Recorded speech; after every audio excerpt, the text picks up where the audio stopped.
October 5th, dawn breaks to the furious ringing of bells. Women gather near City Hall to protest the shortage of bread. And now fear of the approaching royal troops mixes with anger as news of the king's offensive party circulates through the crowd. Soon, thousands are marching to Versailles, pikes and guns in hand. The women are taking their complaints to the king. The core of the crowd was made up of the famous poissardes, the fearsome fish ladies of the central markets, who were known for their brawny build and their fearlessness. They were equipped with large knives for scaling fish. They were hugely muscular because they carted boxes. You didn't want to tangle with these ladies. These are women of the poor quarters. These are poor women which are affected by the increased price of bread, by the scarcity of products, who suddenly begin to realize that they must act. It is quite extraordinary how these ordinary women, probably most of them couldn't even write their name, suddenly act as the protagonists of the historical process. As the mob of women gathers outside the gates, Louis understands that the revolution can no longer be ignored. It is being brought to his front door. He agrees to sign the Declaration of the Rights of Man, yet the crowd continues to grow throughout the night. By morning, 20,000 people are camped outside the royal palace.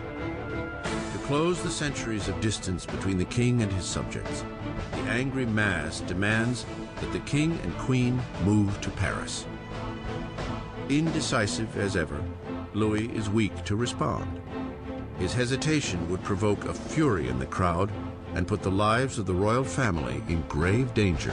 When they don't get instant compliance with what they want, it really looks as if they're going to massacre the Queen. A wave of women break into the royal palace screaming for the blood of the Queen. They massacre the guards, decapitate them, and impale their heads on pikes. They were like banshees screaming throughout the palace, give me her entrails, give me her head, I want a leg, I want an arm. I think that they had grown so frenzied that if they had encountered her, they probably would have torn her to pieces.